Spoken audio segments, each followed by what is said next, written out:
pregações propriamente dito, nós vamos contextualizar através do livro do profeta Jeremias. Né?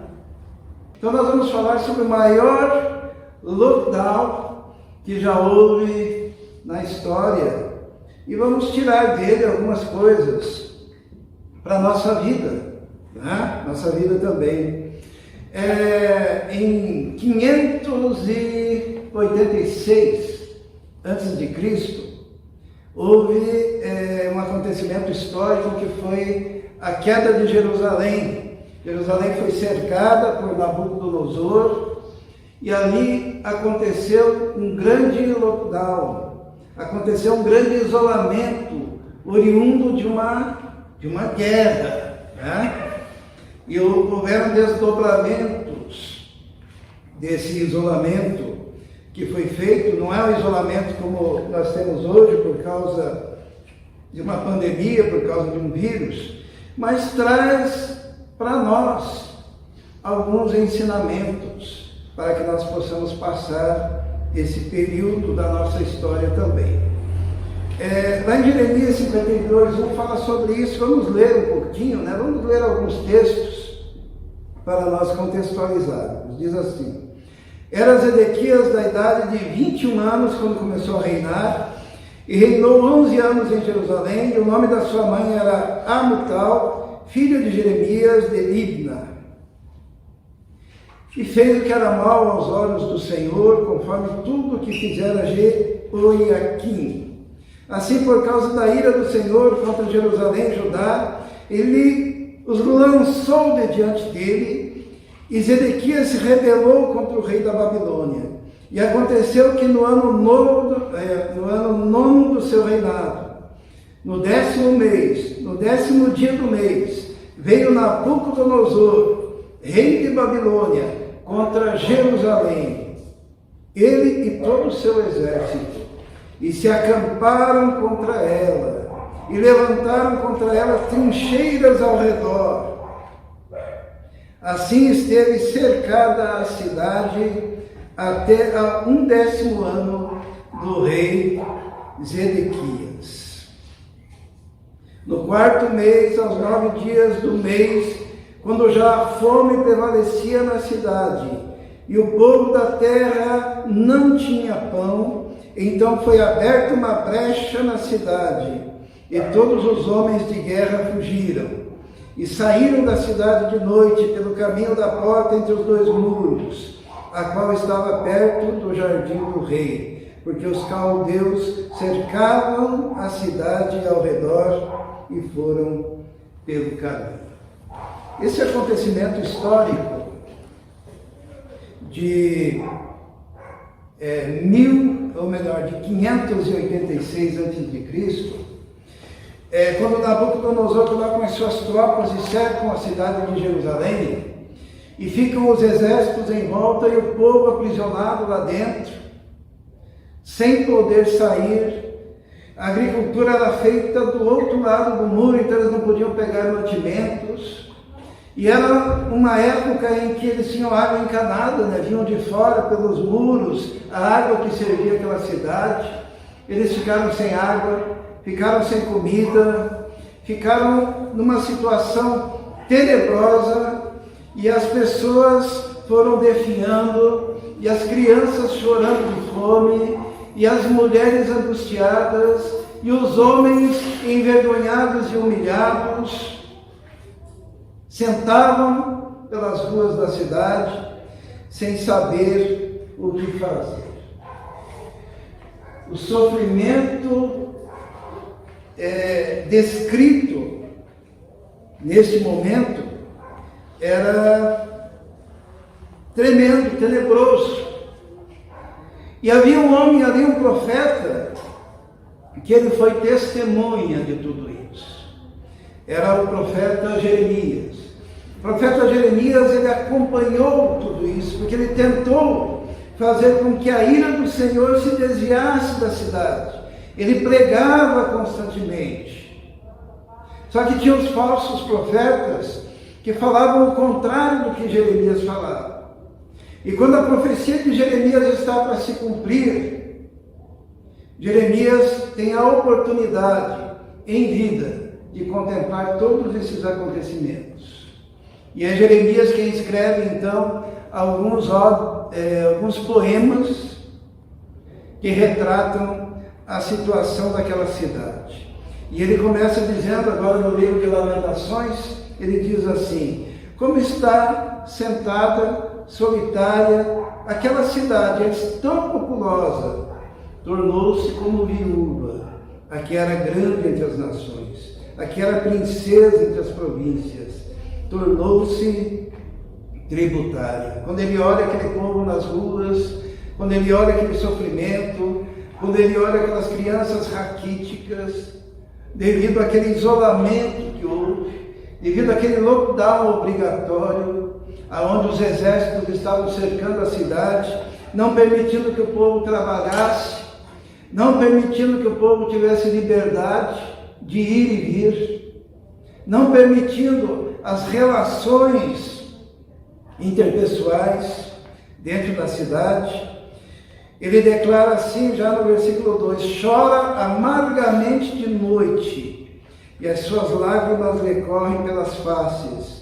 Não tem quem a console entre todos os seus amantes. Todos os seus amigos se houveram aleivosamente contra ela, tornaram-se seus inimigos. Judá passou em cativeiro por causa da aflição, por causa da grande servidão. Ela habita entre os gentios, não acha descanso. Todos os seus perseguidores a alcançaram entre as suas dificuldades.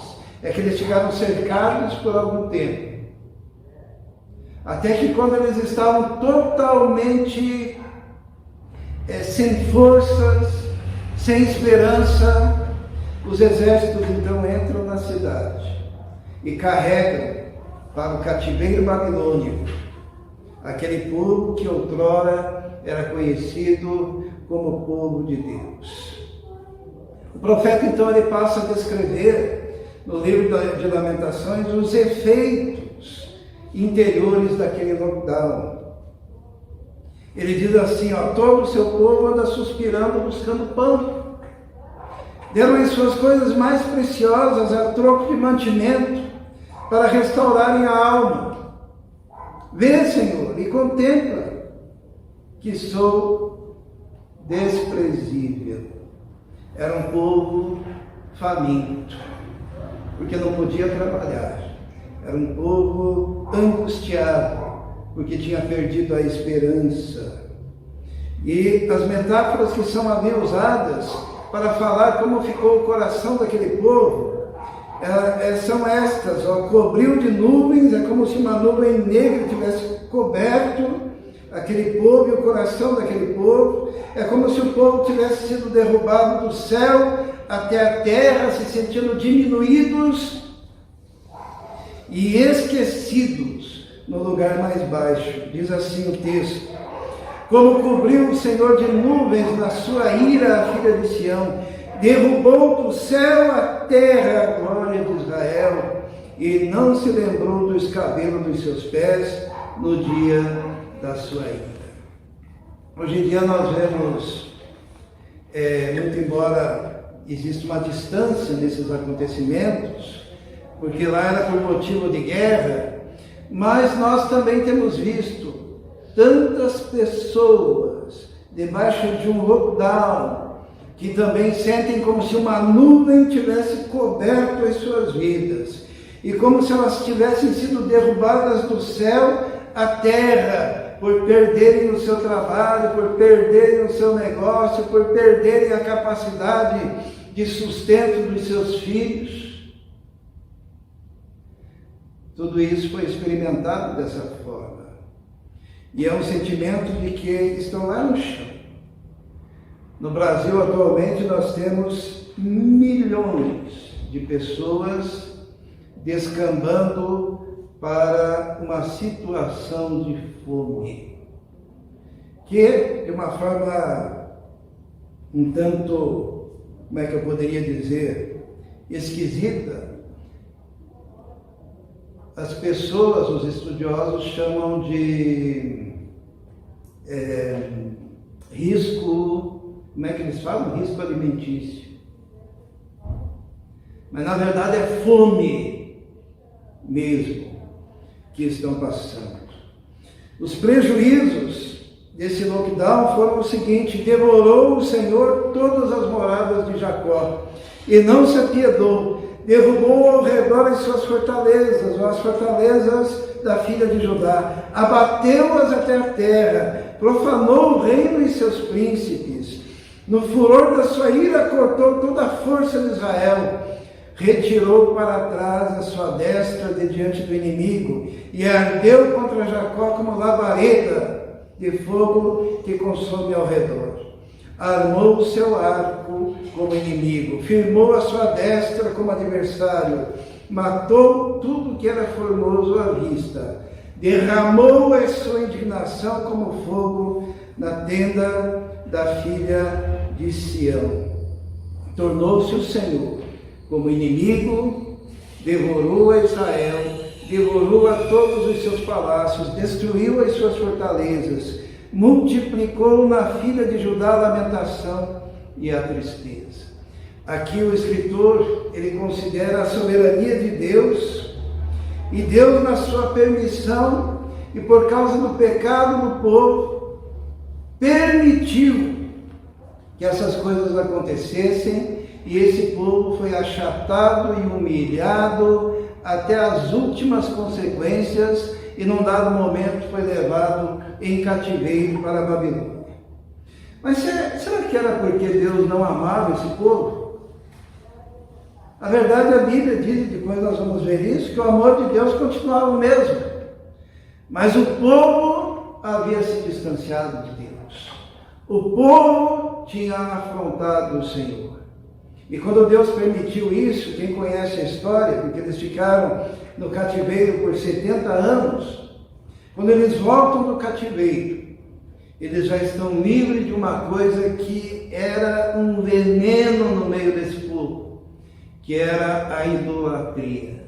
Deus curou o povo de Israel da idolatria através do cativeiro. Mas primeiro Deus teve que derrubar lá embaixo e permitir que eles sentissem as misérias da sua situação, para que depois o Senhor os restaurasse a uma nova condição, na próxima geração, depois de 70 anos. Nesse tempo, uma das coisas que aconteceu nesse lockdown é que foi implodida a manifestação religiosa. Diz assim: e arrancou o seu tabernáculo com violência, como se fosse de uma horta. Destruiu o lugar da sua congregação. O Senhor em Sião pôs em esquecimento a festa solene e o sábado. E na indignação da sua ira rejeitou com desprezo o rei e o sacerdote. O lockdown lhe tocou profundamente no meio do povo, e no aspecto da sua adoração, do seu serviço a Deus, do culto. Será que a gente vê alguma semelhança, né?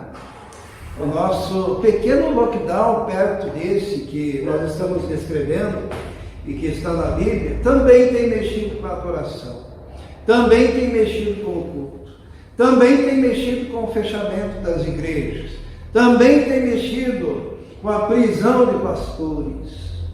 Pelo mundo, muitos pastores estão sendo presos por continuar a pregar a palavra do Senhor. Esses dias viralizou na Inglaterra alguns fiscais de lockdown que entraram numa igreja para prender o pastor e impedir o culto. E se os irmãos procurarem, esse pastor os repreendeu em nome de Jesus e os enxotou da igreja com base na sua autoridade, só com palavra, com a sua palavra, dizendo: vocês vão sair daqui, aqui é a casa de Deus. E aqueles homens foram embora, porque queriam impedir, em nome do Estado, o culto e adoração ao Senhor. Diz ainda o profeta Jeremias em Lamentações: rejeitou o Senhor o seu altar, detestou o seu santuário, entregou na mão do inimigo os muros dos seus palácios. Deram gritos na casa do Senhor, como em dia de festa solene. O que ele está dizendo aqui é que o templo do Senhor ficou deserto, mas os inimigos ali estavam entrando e dando brados que ele ironicamente diz que eram brados como aqueles que eram dados anteriormente em dia de culto. Mas era um culto hipócrita, era um culto falso, era um culto que não agradava a Deus, era um culto que destruiu a relação dos homens daquelas cidades com Deus e que terminou no cativeiro babilônico. Esse lockdown também promoveu insegurança material, militar e religiosa, porque diz assim: tentou o Senhor destruir o muro da filha de Sião, estendeu o cordel sobre ele, não retirou a sua mão destruidora, fez gemer o antemuro, e o muro estão eles juntamente enfraquecidos. Então, o que servia de defesa e proteção, que eram os muros da cidade, estavam fragilizados. As suas portas caíram por terra, ele destruiu e quebrou os seus ferrolhos, o seu rei e os seus príncipes estão entre os gentios, onde não há lei, nem os seus profetas acham visão alguma do Senhor. Olha que situação, né? Que situação. Parece que nós hoje estamos vendo o germe dessa mesma insegurança que nós encontramos no livro de Lamentações. Hoje se fala muito de que o mundo está numa guerra e não sabe. E se fala muito da insegurança das fronteiras. E se fala muito dos perigos da suplantação da igreja, do cristianismo, da adoração a Deus. E se fala muito de que as nossas riquezas estão indo embora, sendo levadas. Outra coisa que é um efeito desse lockdown são os velhos e as moças. Diz assim, estão sentados na terra silenciosos os anciãos da filha de Sião. Lançam pó sobre as suas cabeças, cingem-se ou se vestem de sacos. E as virgens, que são as moças, da cidade, as virgens de Jerusalém, abaixam as suas cabeças até a terra, porque os anciãos estão humilhados e se vestem de saco e cinza, uma demonstração pública da sua humilhação. E as moças não têm esperança de constituir família, porque o caminho será o caminho do cativeiro. E as crianças, nesse lockdown, diz assim o profeta: já se consumiram os meus olhos com lágrimas, turbadas estão as minhas entranhas, o meu fígado se derramou pela terra por causa do quebrantamento da filha do meu povo, pois desfalecem o menino e a criança de peito pelas ruas da cidade. Ao desfalecerem como feridos pelas ruas da cidade, ao exalarem as suas almas no regaço das suas mães, perguntam a elas: onde está o trigo e o vinho? As crianças pedindo comida. Trigo e vinho simbolizam a alimentação, a comida que já não tinha. E as crianças estavam na rua pedindo. Eu creio que todos nós estamos vendo a multiplicação disso. Hoje em dia a gente vai no supermercado, ainda temos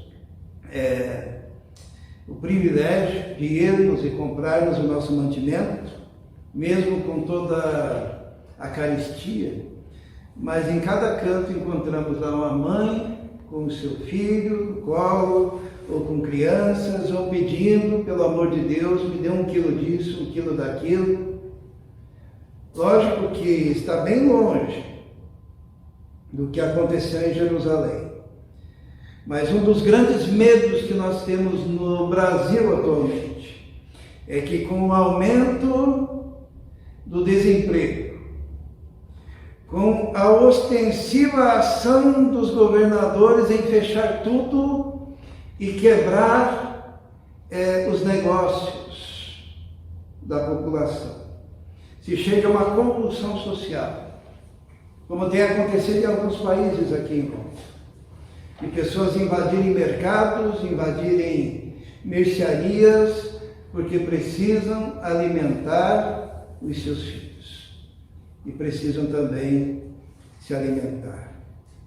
Quebrados, destruídos, sem nada a comparar.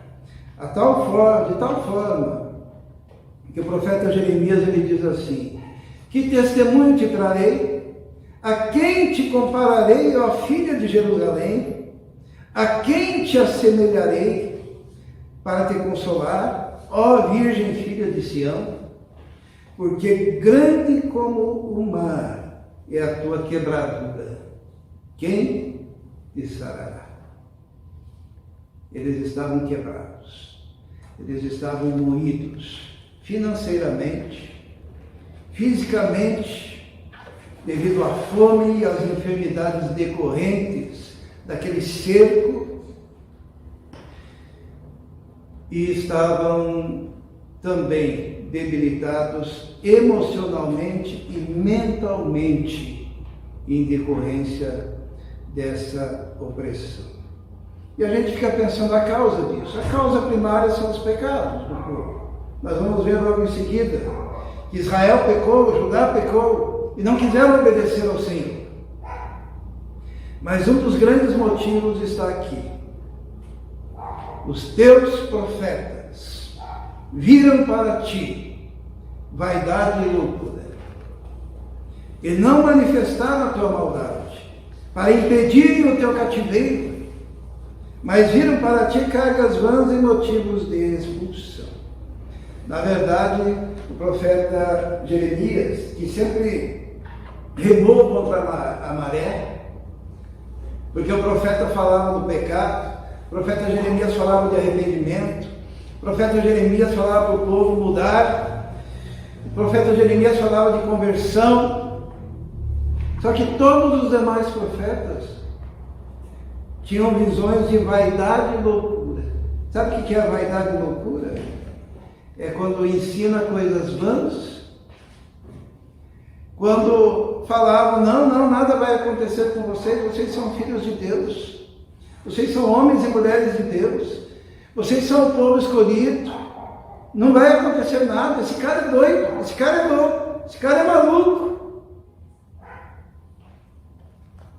E agora o profeta diz, olha, foram os teus profetas que profetizaram vaidade e loucura. E vocês ouviram, foram atrás, e hoje vocês estão assim. O profeta apresenta também a solução. Ele diz assim, o coração deles clamou ao Senhor. Ó muralha da filha de Sião, corram as tuas lágrimas, como um ribeiro, de dia e de noite. Não te des descanso, nem parem as meninas dos teus olhos. Levanta-te, clama de noite, no princípio das vigias. Derrama o teu coração como águas diante da presença do Senhor.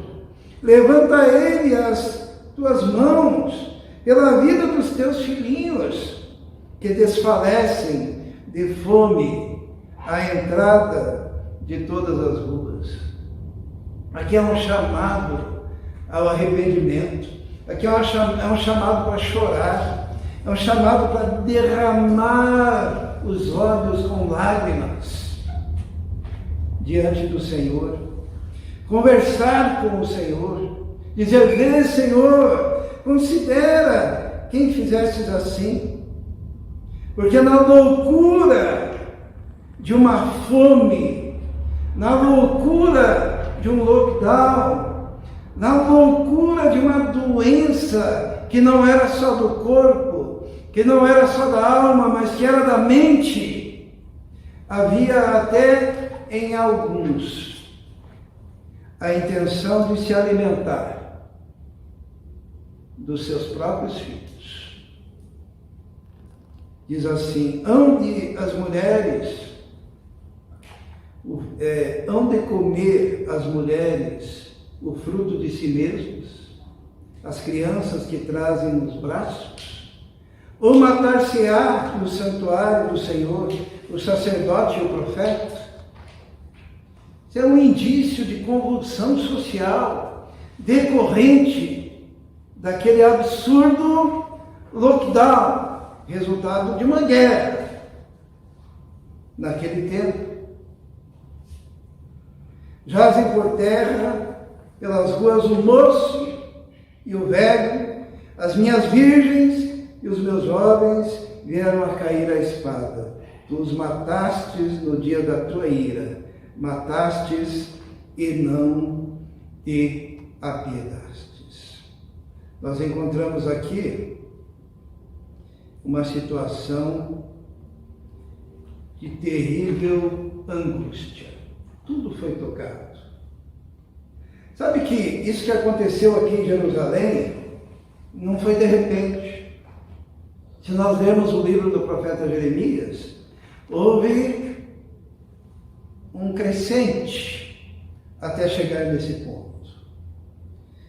Mas o ponto mais fundamental que causou tudo isso foi porque, mesmo mantendo o culto, mesmo mantendo os sacerdotes, mesmo tendo muitos profetas profetizando, rejeitaram a palavra do Senhor que saía da boca do profeta Jeremias, um homem de Deus. Uma vez, o profeta Jeremias pregando, né? Sabe o que o profeta dizia? Ele dizia assim: olha, a situação está grave, a situação está difícil, está complicada. Acho que vocês chegaram num ponto que é melhor vocês se renderem aos inimigos, porque vai morrer menos gente. Sabe o que o povo fez com ele? Encontraram um poço bem fundo, uma cisterna, e disseram: joguem este homem lá dentro. Joguem lá dentro, para que morra. Não havia sequer pão na cidade. E Jeremias foi jogado na cisterna. Nós vamos ver isso, diz assim: ó. Então tomaram a Jeremias e o lançaram na cisterna de Malquias, filho do rei, que estava no átrio da guarda, e desceram a Jeremias com cordas, mas na cisterna não havia água, senão lama.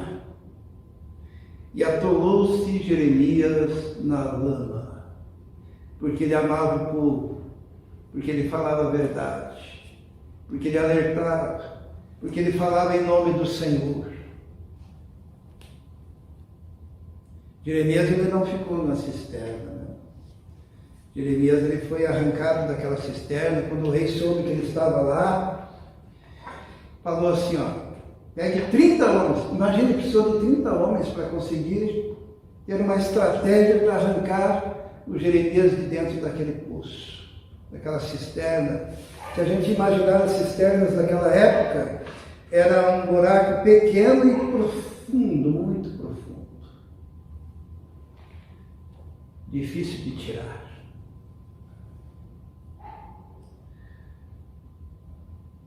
Mas o rei disse: vamos lá. Daí pegaram, disseram para ele colocar umas roupas debaixo do braço, amarrar a corda e começaram a puxar o profeta. Puxaram, tiraram ele do poço, da cisterna, e colocaram ele ali no lugar, e daquele lugar ele pôde contemplar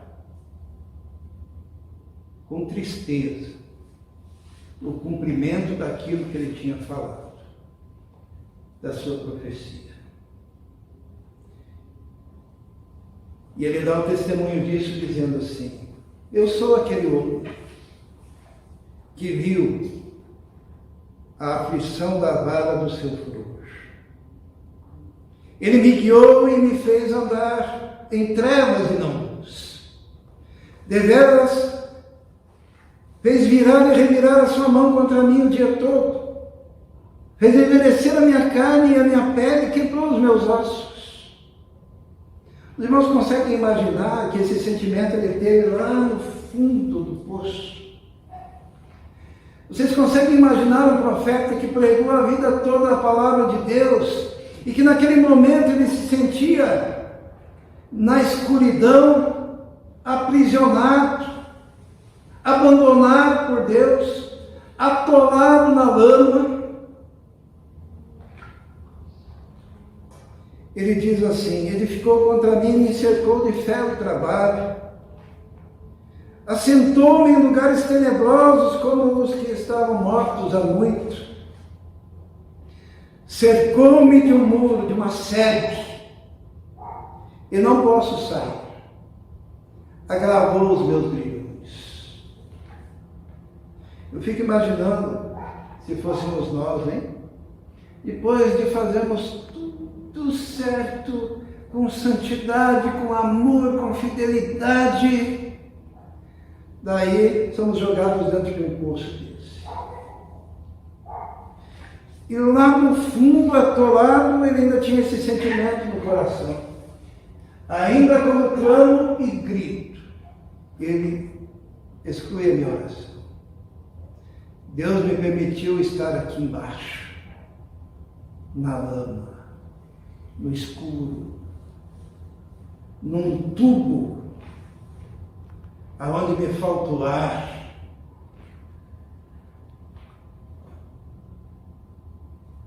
Na escuridão.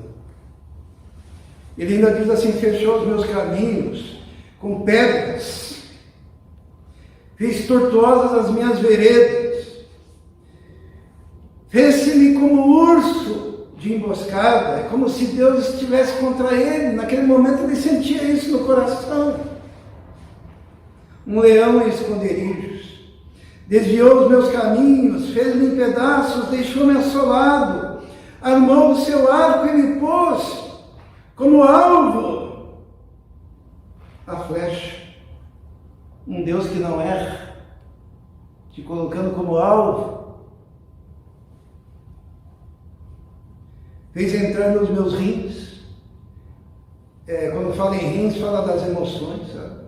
As emoções dele estavam afetadas e afloradas. Fui feito como objeto de escárnio para todo o meu povo, e a sua canção todo dia. Isto é, aquele que pregava com tanta autoridade, agora as pessoas olhavam, meneavam a cabeça e diziam assim: olha lá, ó, olha onde está, olha a situação desse homem. E ele sentia no coração o escárnio do povo. Fartou-me de amarguras, embriagou-me de absinto, isto é, de amargura, de fel. Quebrou com cascalho os meus dentes, abaixou-me na cinza. E afastaste da paz a minha alma, esqueci-me do bem. O que fazer quando se está numa situação dessas, né? Agora há pouco eu usei uma expressão, né, que ele está num tubo profundo, e lhe falta o ar. E é muito significativo que hoje em dia existem pessoas que estão lutando pelos seus parentes entubados. E muita gente pensando por que essas coisas estão acontecendo. Muita gente se perguntando por que dessa angústia, por que dessa dor, por que desse sofrimento. Será que o Senhor nos abandonou? Mas o profeta Jeremias e foi retirado dessa situação, ele começou a modificar a sua história aqui, na sua mente e no seu coração.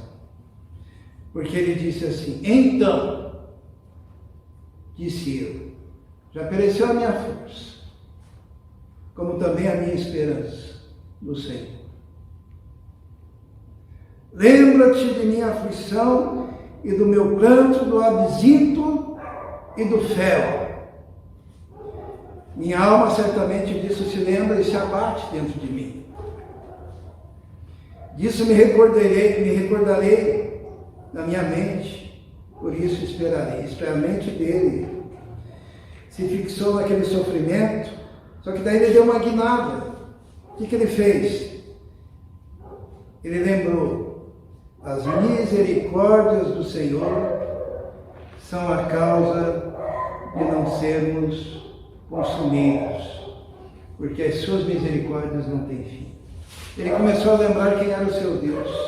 Ele começou a se ver naquela situação, mas ele lembrou: meu Deus é misericordioso, e eu vou colocar na minha mente apenas aquilo que me dá esperança ao coração. Eu vou meditar na sua palavra, eu vou meditar nos seus feitos, eu vou buscar a sua presença, eu vou clamar, eu não vou olhar as circunstâncias, eu vou olhar a grandiosidade de Deus, porque eu sei que as suas misericórdias não têm fim. Sabe quando a gente está angustiado, quando parece que nós estamos cercados, quando parece que o nosso interior já está arrebentado de tal maneira que não tem solução, nós podemos lembrar que as misericórdias do Senhor não têm fim. E que mesmo no meio da angústia, nós podemos clamar ao Senhor. Ele diz assim: novas são a cada manhã, grande é a sua fidelidade. Eu fico imaginando que cada dia que ele acordava, naquele lodo, naquela cisterna, e olhava para cima e via que havia luz, e que o sol ainda brilhava, e que ele ainda estava vivo, ele pensava: o Senhor é bom, o Senhor é misericordioso, o Senhor é aquele que renova as suas misericórdias a cada manhã. E o coração dele se enchia de esperança. E essa esperança se traduziu numa restauração da sua vida e da sua alma. Ele reconheceu que mesmo que ele perdesse tudo, ele tinha o mais importante. Ele diz assim: a minha porção é o Senhor. Diz a minha alma: portanto esperarei no Senhor.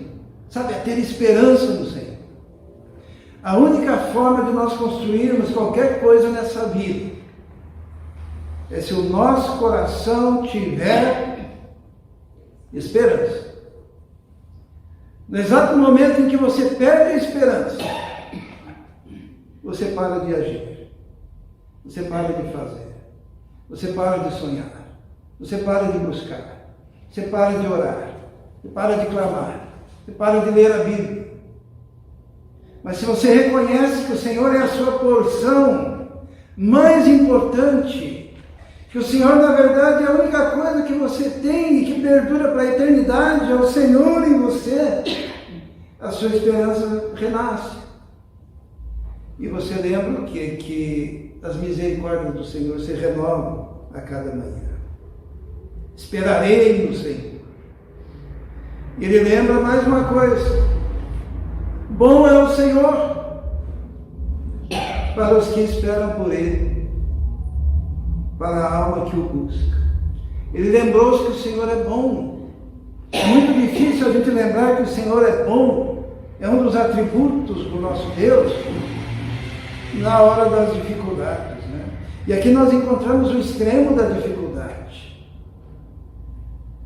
Mas ele lembrou: o meu Deus é misericordioso, as suas misericórdias se renovam a cada manhã e Ele é bom. Lembram daquele hino que nós cantamos? Até podemos cantar depois, Israel, que diz assim que existe um Deus que trabalha em favor daqueles que têm esperança, que colocam nele a sua esperança. Jeremias está dizendo a mesma coisa aqui. Bom é o Senhor para os que esperam que o Ele, para a alma que o busca. Bom é ter esperança e aguardar em silêncio a salvação do Senhor. Sabe aquele momento que nós já não temos nem palavras? Aqueles momentos que não sobra nada e que a única coisa que nós podemos fazer é olhar para o Senhor e aguardar, porque o Senhor invariavelmente vai agir. Ele diz assim: bom é para o homem suportar o jugo da mocidade. Significa que existem coisas pelas quais nós passaremos. Mas a gente que tem fé, sabe, nós sabemos que o Senhor nosso Deus, em tudo, tem um propósito que redunda para o bem. A palavra de Deus nos diz assim que todas as coisas cooperam juntamente, no conjunto, para aqueles que amam a Deus.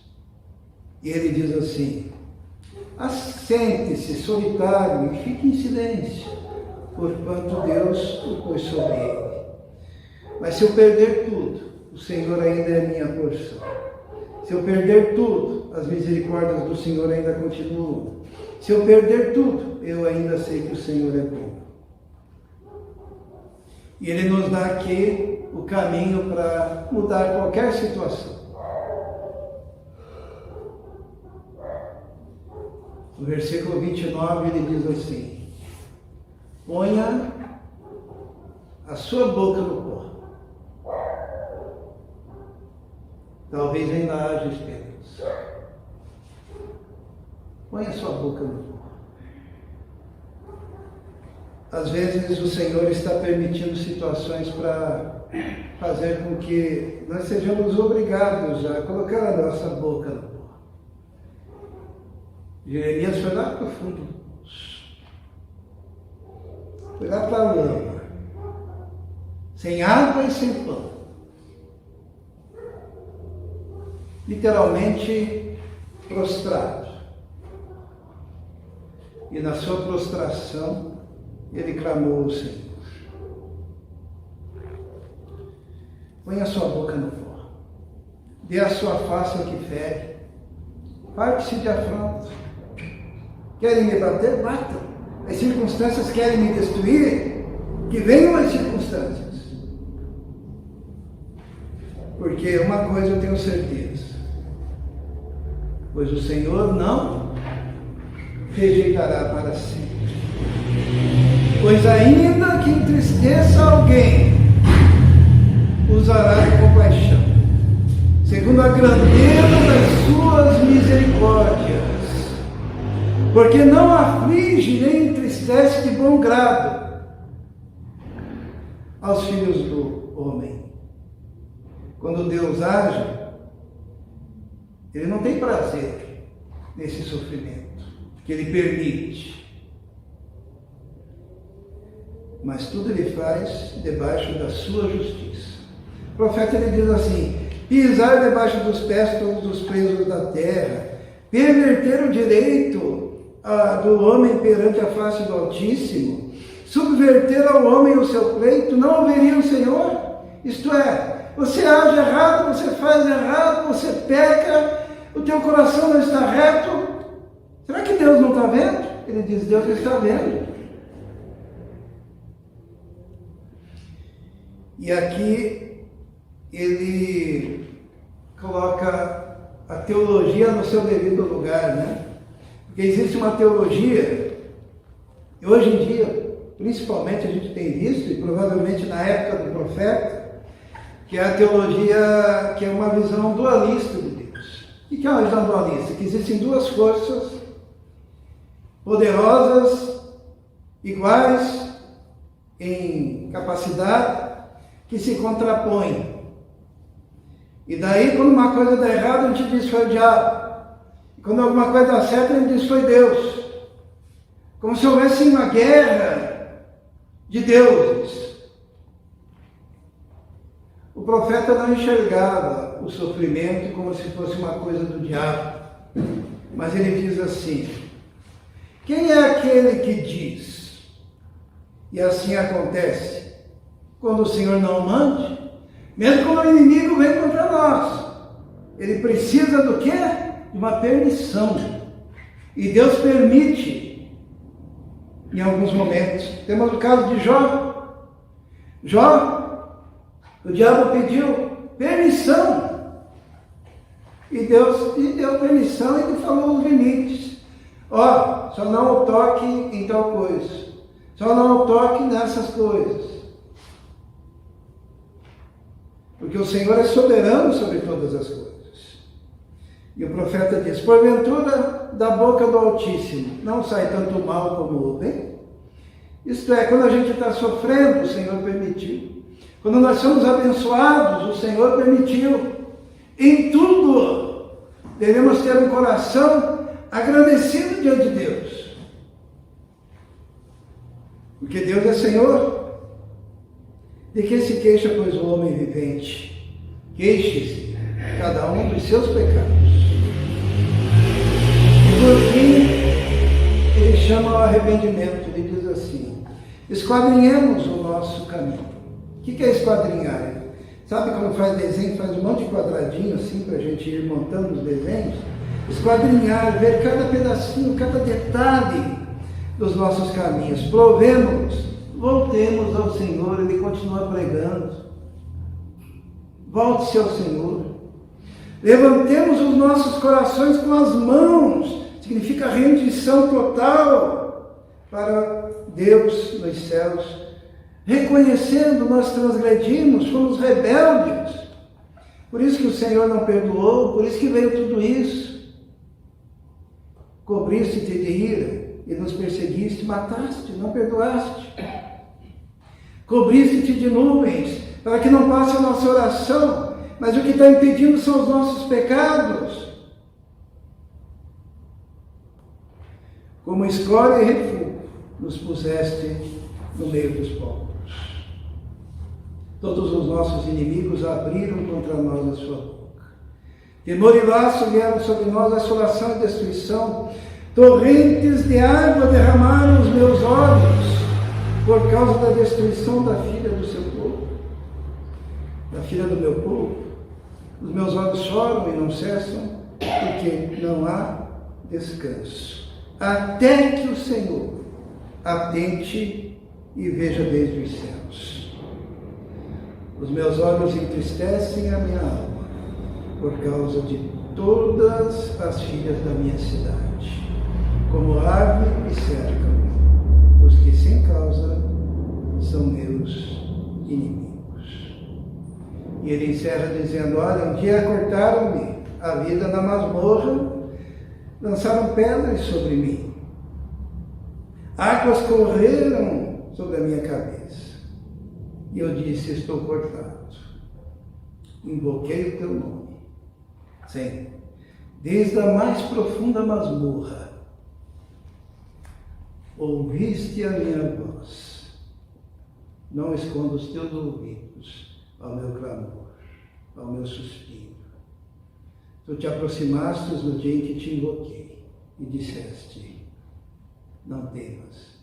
Pleiteaste, Senhor, as causas da minha alma, remiste a minha vida. Viste, Senhor, a injustiça que me fizeram. Julga a minha causa. Viste toda a vingança, todos os seus pensamentos contra mim. Ouviste a sua afronta, Senhor, todos os seus pensamentos contra mim. Mas ele tem a certeza de que Deus dará recompensa conforme as obras das suas mãos. Então os inimigos seriam destruídos e o Senhor seria exaltado. O povo de Israel ele acabou indo mesmo para o cativeiro, devido aos seus próprios pecados. Mas era algo didático. Às vezes Deus tem que trabalhar uma geração para que a próxima geração se levante consagrada ao Senhor. Nós vemos alguns exemplos disso na Bíblia. Por exemplo, o povo que saiu do Egito. Quantos que entraram na terra prometida? Josué e Caleb. Que Deus permitiu que toda aquela geração morresse no deserto. Só os seus filhos, junto com Josué e Caleb, entraram na terra prometida.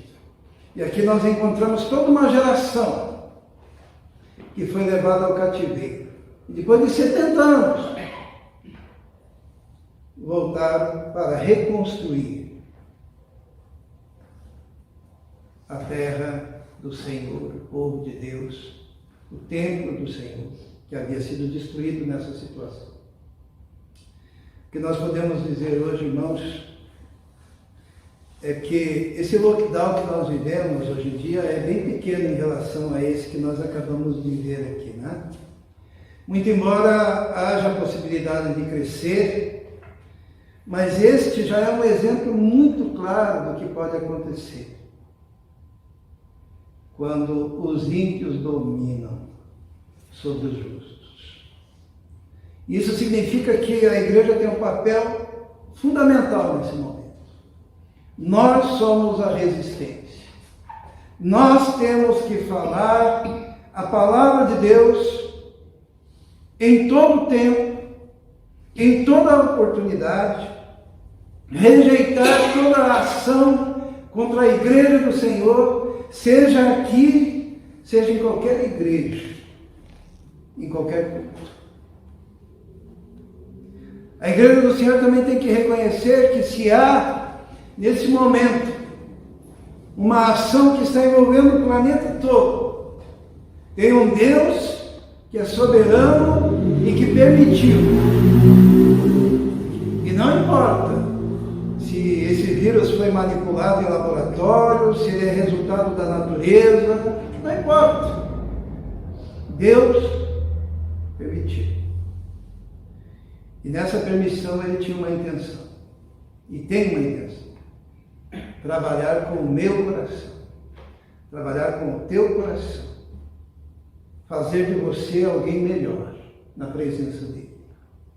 Nos transformar em servos dispostos a obedecê-lo em qualquer circunstância. Levantar líderes que falem a verdade ao povo. Porque o prazer do Senhor não é destruir. O prazer do Senhor é restaurar. O profeta Jeremias ele foi jogado naquela cisterna, numa época que não tinha água para todo mundo e não tinha pão para todo mundo. E lá naquela cisterna ele orava e dizia: Senhor, o Senhor não ouve as minhas orações. Senhor, eu estou aqui nesse lamaçal. Senhor, eu estou aqui aprisionado. Senhor, eu estou aqui sem poder respirar direito.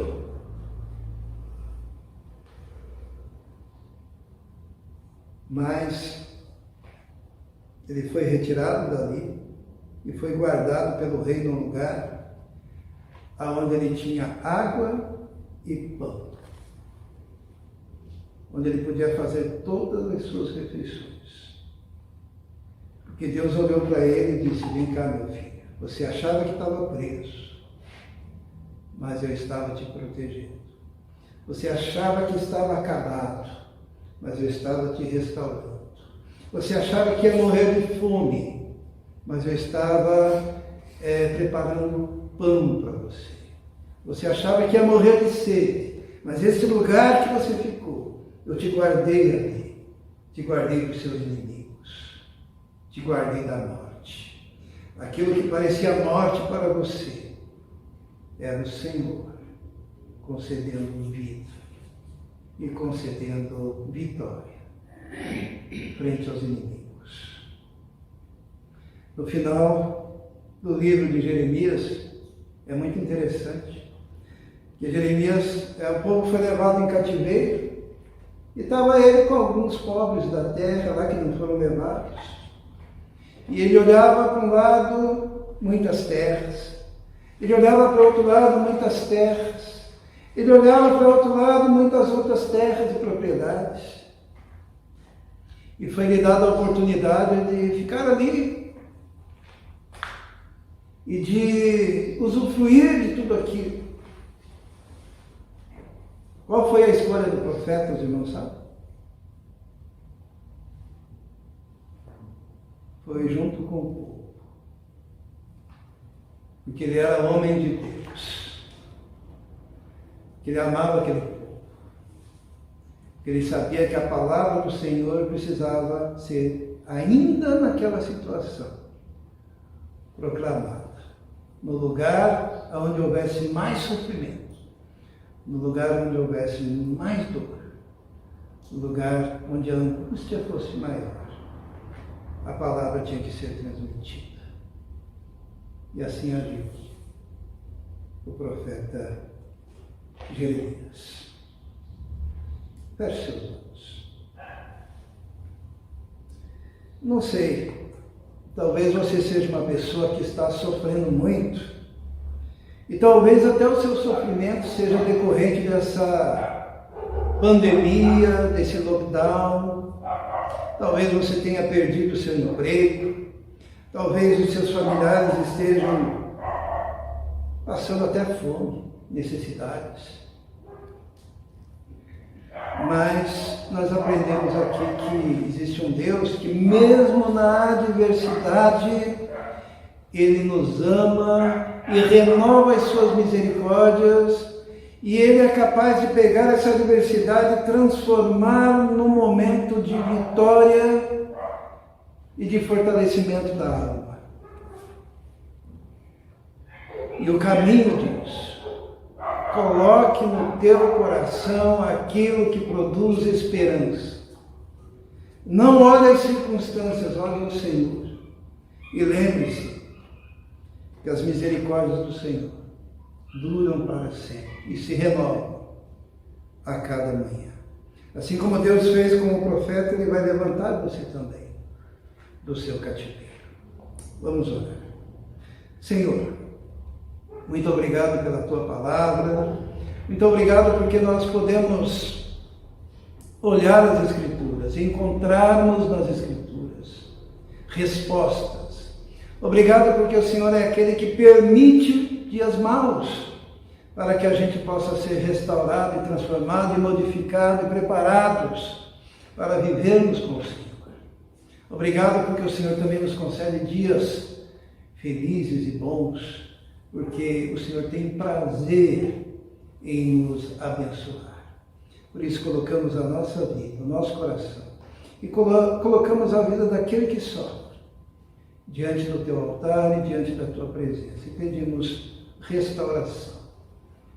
Em nome de Jesus que oramos. Amém. Amém.